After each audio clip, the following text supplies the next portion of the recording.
All right, let's talk about some estate planning tips. I know it's not a very popular topic for discussion, but it's something that's super important if you want to make sure you protect your financial interests and you protect your family.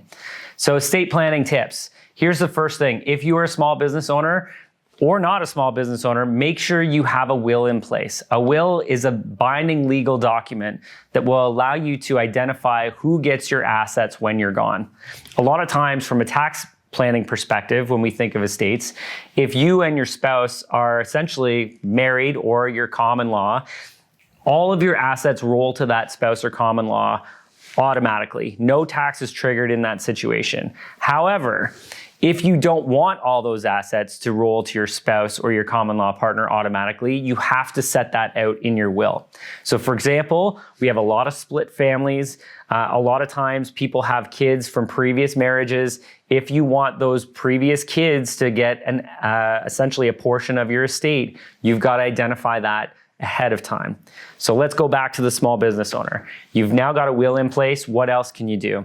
Well, as a small business owner who owns shares in a Canadian-controlled private corporation, one thing that happens is when you pass away, there's probate. You've probably heard of this. It's just a general flat tax. It's a death tax. It gets applied to your asset value. Now, for small business owners, you might realize maybe your largest asset is your small business. This is where estate planning comes in, and it's very important. If you have a second will that only owns the shares of your small business corporation, those shares and that value of worth is outside of probate. So you can avoid all of the probate tax on your estate related to the value of your business if you have a secondary will in place. 100%, this is a great planning tool to help you save money and to help the transition from one generation to the next. Another area that we want to discuss when it comes to legal planning or estate planning is the actual transition of your small business to the next generation or to a third party. So what happens when we die as an individual? Let's say we're the surviving spouse, we're not married, our assets are not rolling to our spouse automatically, it's just us, right? There is going to be one spouse that is the surviving spouse, unfortunately. And what happens is every asset that we own is deemed taxable at that time. So when we pass away, it's like we sold everything at fair market value.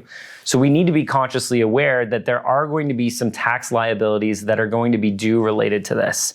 Our principal residence is not going to be taxable as long as we're only claiming our principal residence over a period of time and we've owned that and we're claiming it for every year that we've lived there. No tax on that principal residence, but if you've got RRSPs, those become fully taxable. If you've got real estate, capital gains become taxable at the time of death. And one of the challenges that we see a lot of times, and I've seen this, in multiple different circumstances, is that we've got this secondary property, maybe a cottage or an investment property. And we want this property to go to the next generation because they've spent time there and, it's a beautiful place. And we just think that's what's best for them. We have to keep in mind though, when we look at transitioning this type of asset to the next generation, there's going to be tax owing on your death related to this property. So there is going to be a bit of a tax burden. And now you may say, well, that's fine. They've got this asset value. They can just mortgage against it. Just be cautious with this, right? When we mortgage against the property, we've now given a debt obligation to the next generation. They now have a mortgage they have to pay. So this could be problematic for them. We also have property taxes that need to be paid, maintenance and upkeep on this property.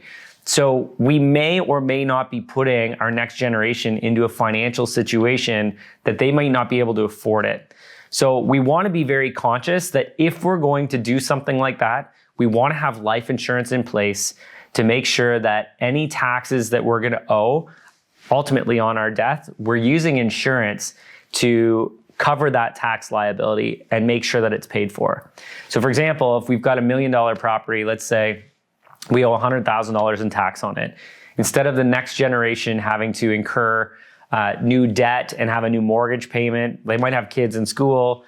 What we do is we get an insurance policy in place so that for $100,000, so that when we do pass away, that insurance pays off the debt. The next generation gets the asset and they can carry on. So insurance is also a really great planning tool, especially from an estate planning standpoint. Obviously, insurance is really only payable to you when you die, but it is a really great tool to help make sure that the next generation doesn't incur any of your liabilities, because again, everything is deemed disposition at fair market value when you do die. Let's talk about your small business corporation and the disposition of that, either as part of a succession plan or as part of eventually passing away. Because if you still own your corporation, it is deemed disposed of. So the value of your company would be taxable to you if you do pass away. We could also think of this as a way to generate or succeed this corporation to a third party that's not our family. So what happens is everybody in Canada has access to a Lifetime Capital Gains Exemption. It's $1 million in essence, give or take a few, that allow us to, if we sell our business for $1 million, that we aren't really going to pay tax, at least in theory, on the disposition of this sale. So this is a really great thing. However, we can be disqualified from this very quickly if we have too much cash or too many non-active business assets like investments inside our company. If there's too much in there, then we don't get access to that capital gains exemption.